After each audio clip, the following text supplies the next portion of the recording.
नमस्कार दोस्तों, आप सभी का हमारे YouTube चैनल मन का वॉइस में स्वागत है। मैं रोज एक शिक्षाप्रद कहानी लेकर आता हूं और कहानी के बाद वास्तु टिप्स की महत्वपूर्ण जानकारी देता हूं, जिसे अपनाकर आप अपनी जिंदगी बदल सकते हैं।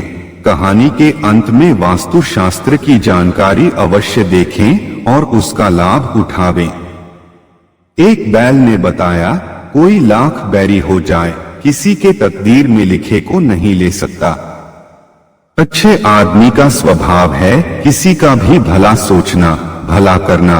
वही बुरे आदमी का स्वभाव होता है किसी के बनते काम बिगाड़ना, किसी तरह दूसरे को नुकसान पहुंचाना। बुरे लोग कभी अपने दुख से दुखी नहीं होते, बल्कि दूसरे के सुख देखकर दुखी होते हैं।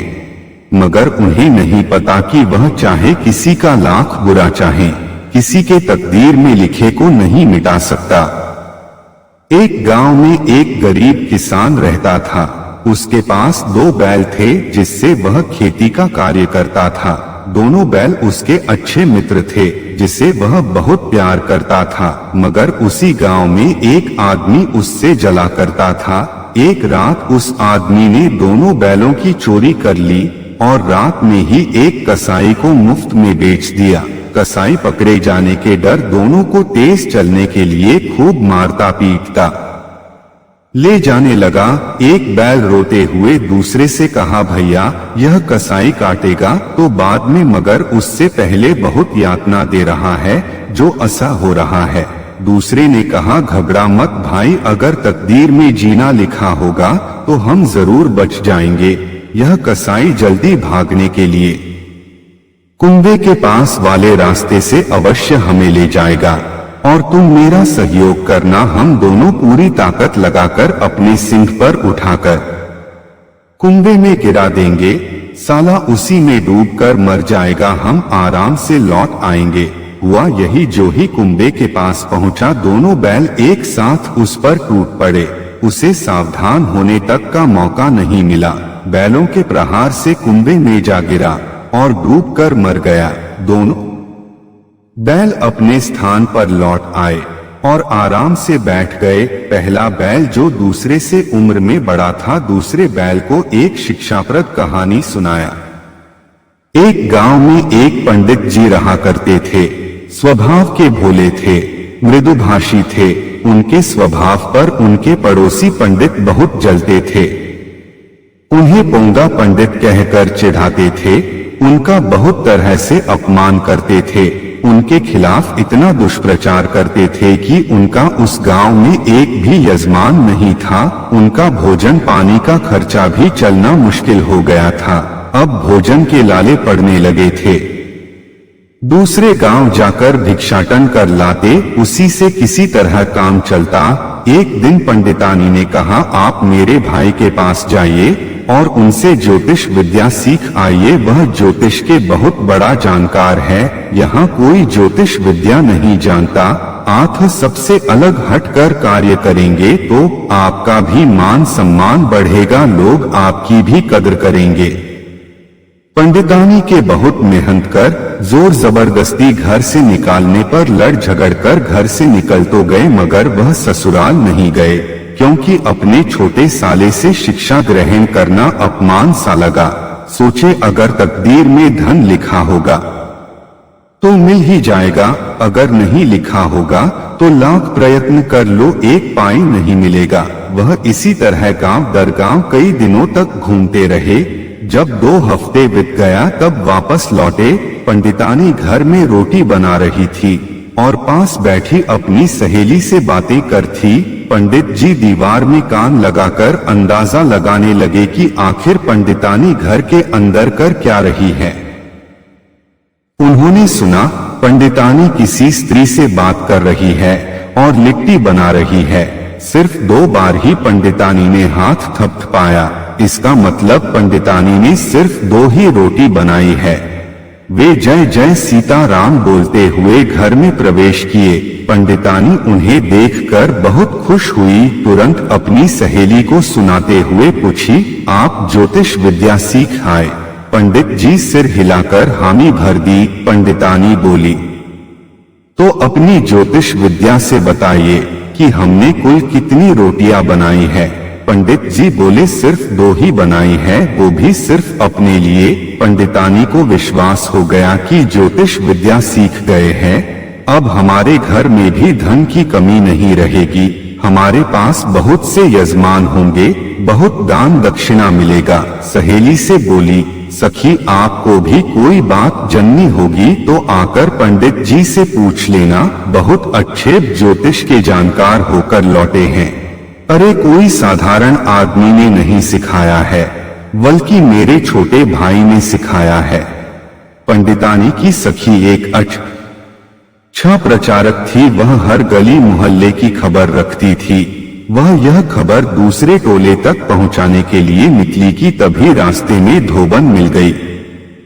उसका कल से ही गधा गुम हो गया था, वह परेशान होकर ढूंढ रही थी। उसने धोबन से बताया, अरे बहन परेशान ना हो, अपने पोंगा पंडित ज्योतिष विद्या सीख कर आए हैं, सब कुछ सच सच बता रहे हैं, जाकर उनसे पूछ लो, बता देंगे गधा कहाँ है। वह पंडित के पास गई और पूछी, पंडित जी आप अपने ज्योतिष विद्या का इस्तेमाल कर बताइए मेरा गधा कहाँ है। पंडित जी लौटते वक्त देखा था कि धोबन का गधा एक गधी के साथ गांव से बाहर पोखर के किनारे लगी झाड़ी में छुपकर बैठा है। पंडित जी थोड़ी देर ध्यान लगाकर आंख बंद किए रहे, फिर आंख खोला और बोले, गधा पोखर के पास झाड़ी में अपनी पत्नी के साथ बैठा है। धोबन भागी भागी पोखर के पास गई तो सचमुच गधा एक गधी के साथ बैठा था। धोबन को पंडित जी के ज्योतिष पर इतना भरोसा हो गया कि दिन भर जिस घर कपड़ा लेने गई, पंडित जी की ज्योतिष की प्रशंसा करते नहीं थकी। दूसरे दिन उसे राजा का कपड़ा लेकर राज दरबार जाना हुआ। उसने देखा राज दरबार में सब परेशान है, कारण कि महारानी का गले का कीमती हार किसी ने चुरा लिया है। राजा ने बताने वाले को 1000 सोने की मुहरें देने का ऐलान किया है।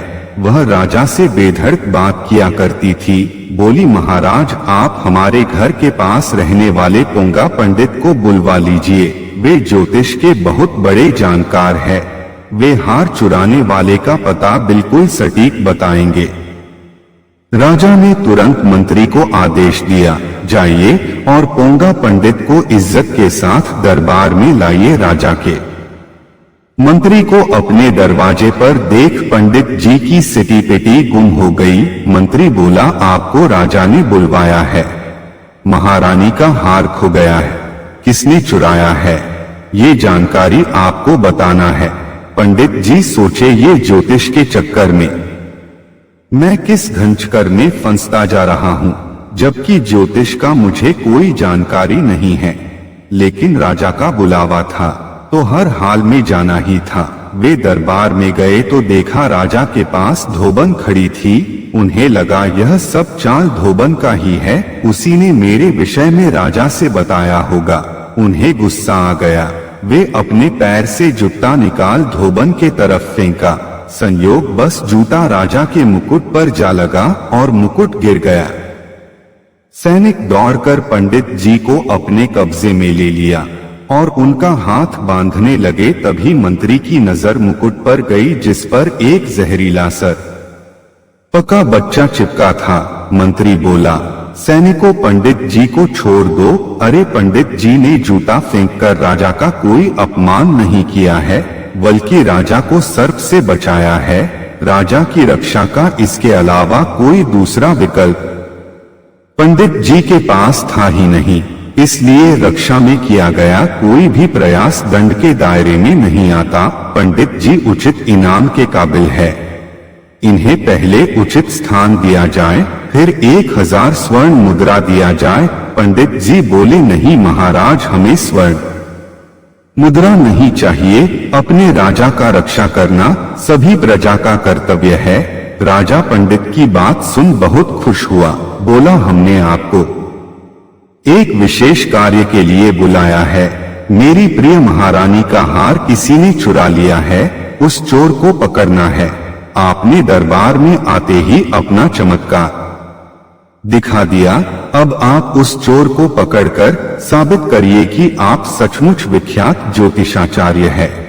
पंडित जी बोले, महाराज मैं एक दिन में सिर्फ एक चमत्कार करता हूँ। कल मैं उस चोर को आपके सामने लाकर खड़ा कर दूंगा। आप हमें अब घर जाने की अनुमति दें। राजा बोला, आपको अभी घर नहीं जाना है, हम आपके ठहरने का उत्तम प्रबंध शाही महल में ही करवा दे रहे हैं। अभी आप आज रात में वही ठहरिए।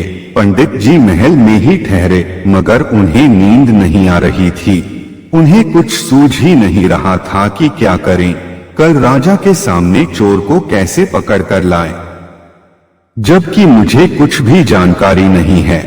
रानी का हार अगर नहीं मिला तो राजा सोने के मुहरे देना तो दूर, मुझे सूली भी चढ़वा सकता है। इस पागल राजा का क्या भरोसा। वह गाने लगे, आजा रे निंदरिया सवेरे जान जाएगी, अर्थात ही नींद आ जाओ सवेरे तो मारना ही है। वह बार बार यही गा रहे थे। संयोग जब बनता है तो वक्त मेहरबान हो जाता है, और जब वक्त मेहरबान होता है तो गधा भी पहलवान बन जाता है। संयोग बस जिस दासी ने हार चुराया था उसका नाम निंदरिया था। वह दिन में पंडित जी का चमत्कार देख चुकी थी। वह जान गई थी कि कल सुबह पंडित मेरा केश पकड़कर राजा के सामने ले जाकर पटक देगा। राजा के सैनिक बेरहमी से मेरी हत्या कर देंगे। वह पंडित के कमरे के पास ही टहल रही थी। उसने यह कहते सुना कि आजारी निंदरिया सवेरे जान जाएगी। वह समझ गई पंडित जी सब जान गए हैं और हमें बुला रहे हैं। अब हमें देर नहीं करनी चाहिए, वरना मेरी मौत निश्चित है। वह पंडित जी के कमरे में गई और पंडित जी का पैर पकड़कर बचा लेने की दुहाई देने लगी। पंडित जी पहले तो हक्का बक्का रह गए, मगर तुरंत समझ गए कि इसी ने हार चुराया है। वह बोले, चलो मेरे बुलाने पर तो तू आ गई, तो मैं एक पंडित हूँ, किसी की हत्या होते नहीं देख सकता। ऊपर से तू एक स्त्री है। तू किसी तरह उस हार को रानी के तकिए के खोल के अंदर डाल दे। मैं तेरी जान बचाने के लिए एक झूठ बोल दूंगा। ऐसे अपनी जिंदगी में मैं कभी झूठ नहीं बोला, मगर एक झूठ बोल देने किसी की जान बच जाती है तो उसमें शास्त्र के अनुसार कोई पाप नहीं लगता। सुबह दरबार लगा। पंडित जी हार चोर के विषय में बताने वाले थे। राजा का दरबार दरबारियों से खचाखच भरा था। पंडित जी राजा के सामने आए और बोले, महाराज रानी का हार किसी ने नहीं चुराया है, बल्कि रानी उसे स्वयं रखकर भूल गई हैं। इस वक्त हार उन्हीं के सिरहाने तकिए के खोल के अंदर दिखाई पड़ रहा है। आप विश्वास के लिए स्वयं चलकर देख सकते हैं। राजा उत्सुकता बस स्वयं गया तो सचमुच हार तकिए के खोल के अंदर मिल गया। वह पंडित जी पर इतना खुश हुआ कि उन्हें राजगुरु बना लिया और पहले वाले राजगुरु को यह कहते हुए देश निकाला दिया कि तुम मुफ्त की रोटी खाते हो, आता जाता कुछ नहीं। आत्मनूर पंडितों की हमारे दरबार में कोई जरूरत नहीं। राजा के दरबार में रहे किसी दरबारी को अपमानित कर जीवित निकालना राजा के लिए सबसे खतरनाक होता है। वह पंडित राजा के सभी अवगुणों को जानता था। दूसरे राजा से जा मिला और इस राजा पर आक्रमण करने की योजना बना डाली। राजा रात में ही आक्रमण कर दिया। इस राजा की सेना लड़ाई के लिए तैयार नहीं थी। बुरी तरह हारने लगी तो दरबारियों ने विचार किया कि इस संकट से पंडित जी ही बचा सकते हैं। उन्हें तत्काल लड़ाई लड़ने के लिए भेजा जाए। राजा ने पंडित जी को एक बहुत तेज दौड़ने वाले घोड़े पर बंधवाकर बैठवा दिया, क्योंकि पंडित जी कभी घोड़े पर नहीं चढ़े थे। घोड़ा बहुत वेग से निकला तो पंडित जी कभी इधर कभी उधर झुक जा रहे थे, तो मुंह से बोलते जा रहे थे, अरे गिरली गिरली गिरली, अरे गिरली गिरली गिरली। घोड़ा इतना वेग से दौड़ रहा था कि किसी विरोधी राजा के सैनिक के रोके नहीं रुक रहा था। विरोधी राजा का नाम गिरली था। और पंडित जी गिरली गिरली गिरली चिल्लाते हुए जा रहे थे। विरोधी राजा के एक खास मंत्री ने यह सुना कि वह विगड़ैल सैनिक राजा का नाम लेते हुए उसी के तरफ बेग से आ रहा है, तो सोचा अब इस खतरनाक सैनिक से राजा का बचना मुश्किल है। अगर राजा तत्काल मैदान छोड़कर नहीं भागता है, निश्चित है मारा जाएगा। उसके मारे जाते ही हम सब बंदी बना लिए जाएंगे।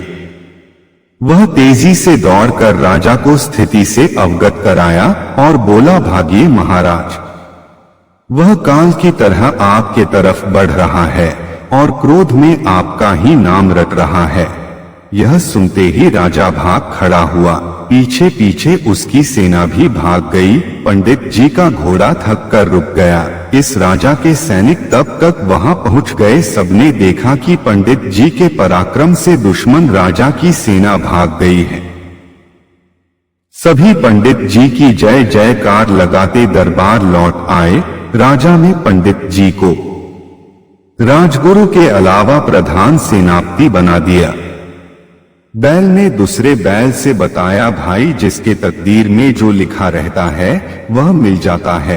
तकदीर साथ देती है, हर बिगड़े काम बनने लगते हैं और तकदीर रूठ जाती है। थे बनते काम भी बिगड़ जाते हैं, राजा भी भिखारी बन जाता है। जैसा कि हम कहानी के अंत में वास्तु टिप्स की जानकारी देते हैं, तो चलिए बिना विलंब किए शुरू करते हैं। अगर महिलाएं चाहती है घर से दुर्भाग्य मिटाना, तो तुरंत घर से बाहर कर दें इन चीजों को। हमारे घरों में कुछ ऐसी चीजें होती है जो विपत्ति, बीमारी और दुर्घटनाओं का कारण बन जाती है। आए दिन घर में कोई बीमार पड़ जाता है या यात्रा करते वक्त कोई दुर्घटना हो जाती है। कमाई से ज्यादा खर्चे होने लगते हैं, कर्ज बढ़ने लगता है या बिजनेस में घाटा होने लगता है, अच्छी खासी जॉब छूट जाती है। आखिर इसका कारण क्या है? वास्तु शास्त्र के अनुसार हमारे घर में ही कारण मौजूद है जो परेशान कर रही है। उसे तुरंत घर से बाहर कर दें। चलिए हम बताते हैं कि वो कौन सी चीजें हैं। लेकिन आगे बढ़ने से पहले यदि अभी तक आपने हमारे चैनल को सब्सक्राइब नहीं किया है तो सब्सक्राइब कर लें, लाइक कर लें और कमेंट बॉक्स में राधे राधे जरूर लिखें। मात्र राधे राधे बोल देने से राधा रानी अपने भक्तों की हर मनोरथ पूरा कर देती है। चलिए वीडियो में आगे बढ़ते हैं। नंबर 1, घर में लकड़ी की चौकी, लकड़ी के दरवाजे, लकड़ी के अलमारी में दीमक का लगना। दीमक लगी जमीन, मकान बनाना घर के सुख और समृद्धि को रोक देता है। घर में देवता निवास नहीं करते। नंबर 2, घर में ततैया, मधुमक्खी, भिरनाइया, हाड़ा, हाड़ी का छत्ते बनाना किसी बड़े अमंगल दुर्घटना का कारण बनाता है। जितना जल्द हो सके इन छत्ते को हटा दें। नंबर 3, चमगादड़ का घर में घोंसला बनाना। चमगादड़ों के झुंड का घर में आना धन हानि के साथ बड़ी बीमारी के आगमन का सूचक है। तुरंत घोंसले को हटाकर पूरे घर में गंगाजल में दूर्वा, हल्दी मिलाकर पूरे घर में कोने कोने में छिड़काव करें। नंबर 4, घर से निकलते वक्त चूहे का दर्शन होना कार्य में बाधा उत्पन्न करता है। बनते काम बिगड़ने लगते हैं। वैसे चूहों को संपूर्ण घर से हटाना संभव ना हो तो जब भी शुभ कार्य के लिए निकलें, दही और गुड़ खाकर निकलें। नंबर 5, अगर घर के फर्नीचर या पलंग में खटमलों का वास हो गया है तो ये भाग्य को खराब करते हैं। बिजनेस या नौकरी में तरक्की रुक जाती है। नंबर 6, मकड़ी का जाला, घर में धन आगमन में बाधा उत्पन्न करते हैं। हमेशा मकड़ी के जालों को साफ करते रहना चाहिए। घर के अंदर कहीं भी जाला ना बनने दें। नंबर 7, घर में अचानक से मक्खियों और मच्छर का बहुत ज्यादा बढ़ जाना बीमारी का कारण बनते हैं। समय समय पर घर की विशेष सफाई करनी चाहिए और पानी में समुद्री नमक मिलाकर हर 1-2 रोज पर घर में पोछा लगाने चाहिए। नंबर 8, घर में या घर के बाहर अपने मकान की दीवार में गिलहरी, उल्लू या कौआ का घोंसला बनाना घर में अचानक से समस्याएं पैदा करता है, बहुत बड़ी हानि का सूचक है। ये सब छोटी छोटी बातें वास्तु के अनुसार बड़ी संकट पैदा करती है। इस पर ध्यान देकर कई तरह की परेशानी से बचा जा सकता है। अगर आपको हमारी वीडियो अच्छी लगी हो तो हमारे चैनल को सब्सक्राइब करें, लाइक करें और कमेंट बॉक्स में राधे राधे जरूर लिखें। मात्र राधे राधे बोल देने से राधा रानी अपने भक्तों की हर मनोरथ पूरा कर देती है। आपसे पुनः मिलते हैं एक नई वीडियो के साथ। तब तक के लिए आपको और आपके पूरे परिवार को राधे राधे।